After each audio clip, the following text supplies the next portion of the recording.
নিজেদের সম্মান ফিরে পেতে উঠে পড়ে লেগেছে অস্ট্রেলিয়া। যেদিন তাদের অনুশীলন নেই সেদিনও তারা খুব বেশি সিরিয়াস। তাতে বোঝা যাচ্ছে যে ম্যাকাইতে আসলে কি ঘটতে যাচ্ছে। দর্শক আলোচনা করতে চাই, বাংলাদেশের ঐতিহাসিক একটা টেস্ট অপেক্ষা করছে ম্যাকাইতে, যেটা জিতলে আসলে বাংলাদেশের ক্রিকেটের বড় একটা অর্জন হবে। আমাদের সঙ্গে এই মুহূর্তে ৭১ স্টুডিওতে আছেন সাবেক ক্রিকেটার ইশতিয়াক আহমেদ। ইশতিয়াক আহমেদ, আপনাকে স্বাগত খেলাযোগে। সেই সঙ্গে শুভ সকাল, কেমন আছেন? ভালো, ধন্যবাদ। নিশ্চয়ই ভালো থাকার কথা। টাইগাররা যেরকম ফুরফুরে মেজাজে রয়েছে, আপনিও ফুরফুরে মেজাজেই থাকবেন, কারণ একটা সময় ক্রিকেট খেলেছেন এবং সেই টাইগাররা এখন অস্ট্রেলিয়ার মাটিতে গিয়ে তাদেরকে চেপে ধরেছে। একটু যদি বলি যে অস্ট্রেলিয়ায় যে তাদের অনুশীলন ছিল না, তারপরও তারা এই যে এত বেশি সিরিয়াস, এই ব্যাপারটা কেমন এনজয় করছেন? দেখেন, ওয়ার্ল্ড চ্যাম্পিয়ন তারা যেভাবে হেরেছে বাংলাদেশের বিরুদ্ধে, অবশ্যই এটা অনেক সমালোচিত হয়েছে। ফর্মার প্লেয়ার্সরা, মিডিয়া একদম তছনছ করে দিয়েছে যদি বলি। তাদের এখন রেপুটেশন ইজ অ্যাট স্টেক। আর হচ্ছে গিয়ে দেখেন, কোনো দলই প্রথমত হারতে চায় না। আর যেভাবে হেরেছে বাংলাদেশের বিরুদ্ধে, যে বাংলাদেশকে কোনো রকমের তোয়াক্কাই করেনি, সেই বাংলাদেশ পুরা টেস্ট ম্যাচ, পুরা 11টা সেশন তারা ডমিনেট করে 3.5 দিনে তাদেরকে হারিয়েছে, যেটা কল্পনাও কোনো দিন করতে পারেনি অস্ট্রেলিয়া এবং অস্ট্রেলিয়ার সমর্থকরা, যে এইভাবে হারতে হবে বাংলাদেশের বিরুদ্ধে। সো এইটা তাদের একটা আতে ঘা লেগেছে এবং আমার মনে হয় যে তারা তো ঘুরে দাঁড়াবেই, এবং they are basically aggressive. So they will come back against Bangladesh very strongly.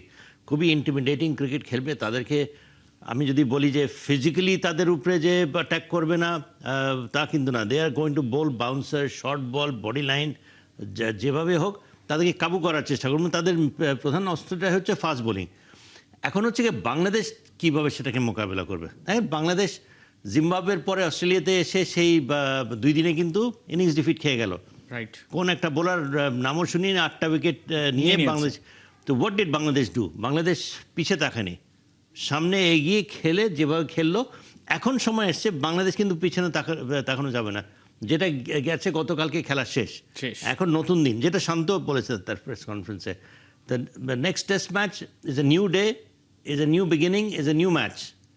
তো তাদেরকে সেভাবেই খেলতে হবে এবং একটা জিনিস যে তাদেরকে ফিয়ারলেস ক্রিকেট খেলতে হবে। তাদেরকে তারা যেন আশা করে যে অস্ট্রেলিয়া ছাড় দেবে না, তারা যেন আশা করে যে তাদেরকে এই পিচ, যেটা আমরা শুনতে পাচ্ছি, এই pitch will be a fast wicket. মোটামুটিভাবে পেস বান্ধব উইকেট হবে, গ্রিন উইকেট হবে, বাউন্সি উইকেট হবে এবং ক্যারি করবে। এটা নাকি ব্রিসবেনের গ্যাবার উইকেটের মতোই উইকেট তারা আশা করছে। ড্রপ ইন পিচই তাদের থাকে। এবং কিন্তু দুই দলের জন্য কিন্তু একটু চ্যালেঞ্জ হতে যাচ্ছে, যেহেতু এইখানে কোনো টেস্ট হয়নি। সেই দিকটাতে আসলে কি অস্ট্রেলিয়া এগিয়ে থাকবে কিনা, যেহেতু তাদেরই ঘরের মাঠ, কিন্তু তারাও টেস্ট খেলেনি, তাদেরও তো একটা টেনশন রয়েছে। ওয়েল, টেনশন তো থাকবে টেস্ট ম্যাচ খেলতে গেলে, that extra bit of pressure থাকবে। বাট অস্ট্রেলিয়া দে হ্যাভ এখন এই টেস্ট ম্যাচে আমরা বোথ সাইজ দেখতে পারি যে 4টা পেস বলে নিয়ে হয়তো বা খেলবে, ডিপেন্ডিং অন ফাইনালি উইকেটটা কেমন হয় সেটা বুঝে। সেটা যদি হয়, আমার মনে হয় যে নিক বোলার না সামথিং লাইক দ্যাট, যে fourth bowler, he will probably come in. So এই উইকেটে শরীফুলকে কি খেলানো হবে কিনা, যদি আমার মনে হয় if they do go for the fourth bowler, শরীফুলই আসবে ইনস্টেড অফ খালিদ আহমদ। তো উই ক্যান এক্সপেক্ট যে এই উইকেটে ফাস্ট বোলাররা ডমিনেট করবে এবং অ্যাটাকিং ক্রিকেট হবে, ফিজিক্যালি ইন্টিমিডেটিং বোলিং করবে উভয় পক্ষে। বাট অস্ট্রেলিয়ার সুবিধাটা হচ্ছে they have 3 really quick fast bowlers, Mitch Starc, Pat Cummins and Josh Hazlewood, even Boland. বাংলাদেশকে high rising deliveries, rib cage, slip, পিছনেও তারা তৎপর থাকবে যে কোনো সময় ক্যাচ যেন আসে। So this type of bowling Bangladesh is likely to face, আমি মনে করি। কারণ Australia by hook or by crook they will have to win this test match. সেটাই আসলে যে সম্মান ফিরে পেতে কিংবা পয়েন্ট টেবিলে তাদের রেটিং এবার ওয়ার্ল্ড টেস্ট চ্যাম্পিয়নশিপে আমার মনে হয় I think then number 1, right. সেটাও তারা হারাতে চাইবে না। So they better win this test match so far their reputation is concern. এবং এর বাইরে এখনই কিন্তু তাদের যারা নির্বাচক রয়েছেন তাদেরকে নিয়ে প্রশ্ন করছেন সাবেক ক্রিকেটাররা, কিংবদন্তিরা। অর্থাৎ এই যে বাংলাদেশ যে শুধু একটা টেস্ট খেলেনি, তাদের ঘরেও অনেকটা আগুন লাগিয়ে দেওয়ার মতো ব্যবস্থা হয়েছে। তো সবকিছু মিলিয়ে যদি কোনোভাবে বাংলাদেশ একটা ইতিহাস রচনা করে, অস্ট্রেলিয়াতে হয়তো বা বড় একটা রদবদল চলে আসতে পারে। এবং আপনি দেখেন এরই মধ্যে কিন্তু রেনো শোকেও কিন্তু নিয়ে আসা হয়েছে, তিনি এই মাঠে 2টো সেঞ্চুরি করেছেন ঘরোয়া ক্রিকেটে। সো বোঝাই যাচ্ছে যে আসলে অস্ট্রেলিয়া কতটা সিরিয়াস।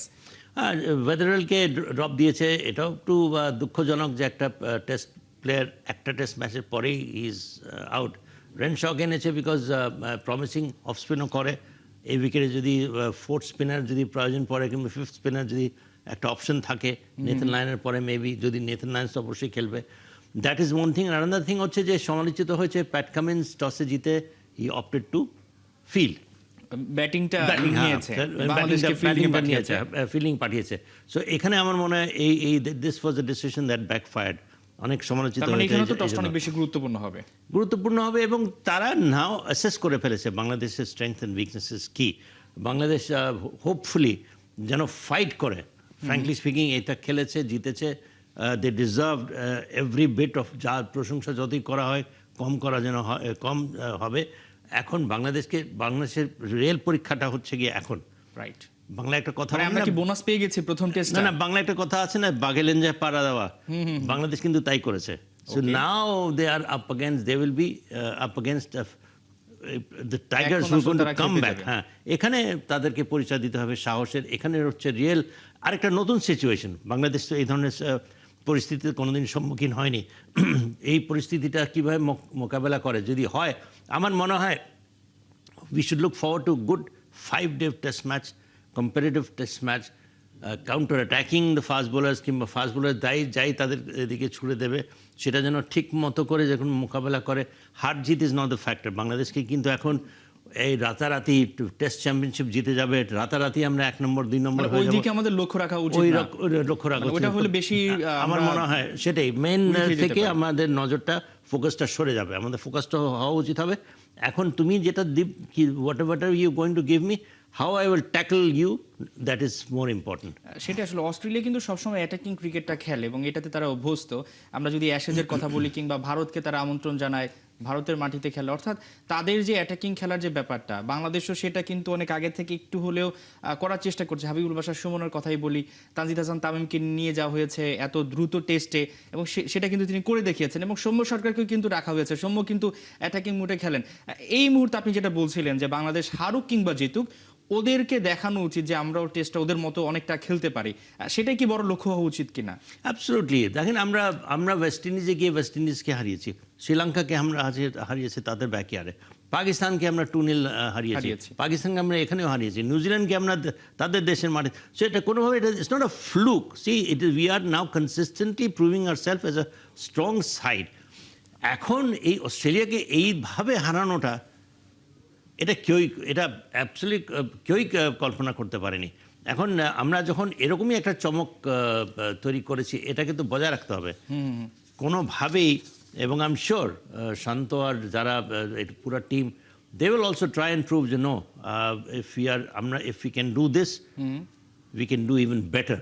তো এই জিনিসটা এই টিমের মধ্যে আমার মনে এই ধরনের খেয়াল আই থিঙ্ক ওদের মধ্যে আছে। সো আমরা যদি আবারও দেখি যে তারা বিস্ময়কর যদি কোনো কিছু করে ফেলে, এটা তো অবাক হওয়ার আসলে কিছু থাকবে না। আমরা একটু অস্ট্রেলিয়ান ক্রিকেটারদের নিয়ে কথা বলতে চাই। প্রথম টেস্টে হারের পর তারা কিছুটা বাহানা দেখিয়েছিল যে বাংলাদেশি ক্রিকেটারদের খুব একটা ভিডিও পাওয়া যায়নি বা তাদেরকে নিয়ে যে বিশ্লেষণ করার যে ব্যাপারটা সেটা তারা করতে পারেনি। এখন তো তারা প্রত্যেককে খুব ভালো মতো চেনে। যদি কোনোভাবে যদি এই টেস্টটাও তারা হারে, আমরা তো সেই প্রত্যাশা করছি যে টাইগাররা সেটা দেখিয়ে দিবে।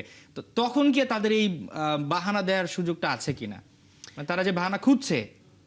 না, আমার মনে হয় যে অত কিছু না চিন্তা করে বাংলাদেশ যদি যেভাবে টেস্ট ম্যাচ খেলার, যেভাবে তারা খেলা দেখিয়েছে, যেভাবে খেলতে পারে, টেস্ট ম্যাচের মেজাজ আমরা আস্তে আস্তে আয়ত্ত করছি। এই টেস্ট ম্যাচ খেলার পরে, জেতার পরে, খেলার পরে কিভাবে আমরা খেলি, কারণ এখনও প্রমাণ করার কিন্তু অনেক রয়েছে। আমরা এখনও কিন্তু আশেপাশেও নেই একটা প্রতিষ্ঠিত টেস্ট ম্যাচ টেস্ট টিম হওয়ার জন্য যা যা লাগে আমরা 5-6 বছর যদি সমানে যদি এভাবে খেলে যেতে পারি, আপস অ্যান্ড ডাউটস হোক, জিম্বাবুয়ের সাথে হেরেছি, that was also a learning thing, and that helped us. So আমার মনে হয় যে প্রত্যেকটা টেস্ট ম্যাচ থেকে যেগুলা শিক্ষণীয় যদি কিছু থাকে সেটা পরের টেস্ট ম্যাচে আমরা প্রয়োগ করি। আমার মনে হয় যে বাংলাদেশ সদূর ভবিষ্যতে উইল বিকাম, তখন বাংলাদেশ প্লেয়ারদের ডিমান্ড বেড়ে যাবে, বাংলাদেশ টিমের ডিমান্ড বাড়বে, অস্ট্রেলিয়াও চাইবে তারা যেন এমসিজিতে, অ্যাডলেডে, ব্রিসবেনে এবং পার্থে যেন খেলে। ইংল্যান্ডের অলরেডি ডাক এসছে লর্ডসে খেলার জন্য। সো আমরা আস্তে আস্তে অল্প অল্প অল্প করে কিছু কিছু আমরা অর্জন করছি। এই ধারাবাহিকতাটা আমার কাছে আমার মনে হয় বেশি important than trying to go and win series and in the process যদি আমরা জিতে যাই, জিতে গেলাম, কারণ আমরা ভালো খেলি কিন্তু জিতছি। আমরা যে টেস্ট ম্যাচটা জিতেছি এমন কোথাও আমার মনে কোনো ফাঁক রাখে নাই বাংলাদেশ দল। একটা পরিণত টেস্ট দল কিংবা একটা টেস্ট টিম, একটা ডিজার্ভিং টেস্ট টিম যেভাবে খেলার, I think they left no stone unturned to prove that yes, we are actually reaching there as a top test বাংলাদেশকে side. নিয়ে অনেক বেশি প্রশংসা হচ্ছে, আমরা আসলে খুব একটা তারপরও তৃপ্তির ঢেকু তুলতে পারিনি। এই জন্যই যে নিঃসন্দেহে চ্যালেঞ্জ তো অপেক্ষা করছে।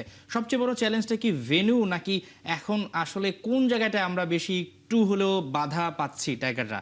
কোনটা ভয়ের কারণ এই মুহূর্তে আমাদের জন্য? আমার মনে হয় যে expectation level is very high. Okay, So এটা চাপে ফেলবে। এটা আমার মনে হয় এইটাকে যদি প্রেসারে না নেয়, ওকে, প্লেয়ার্স, টিম, ড্রেসিং রুমের পরিবেশ, মিডিয়া, ম্যানেজমেন্ট সবাই মিলে হঠাৎ করে হয়তো আশা করছে বাংলাদেশ না জানি কি করে ফেলে এই জিনিসটা, because you played one test match, good, forget ইট।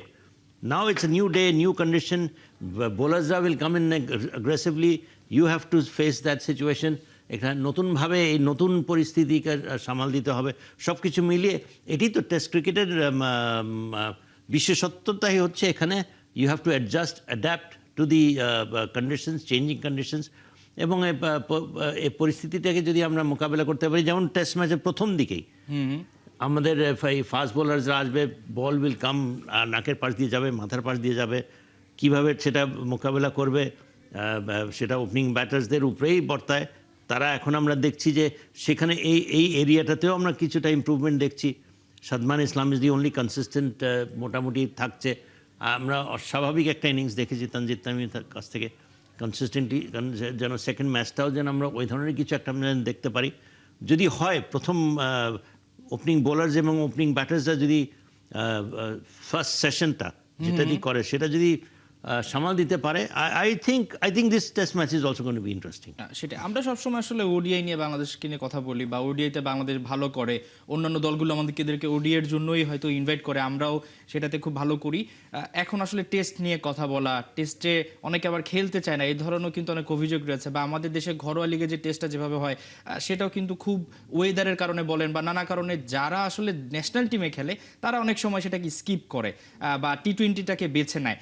এখন কি এটাও একটা বার্তা কিনা যে টেস্টও যে একটা মর্যাদার ক্রিকেট, এবং এটাকে বলা হয় যে আসলে খুবই মর্যাদার একটা ক্রিকেট, সাদা লাল বলের ক্রিকেট, তো সেইটাও কি ওই ক্রিকেটারদেরকে একটু হলো আগ্রহী করে তুলবে কিনা?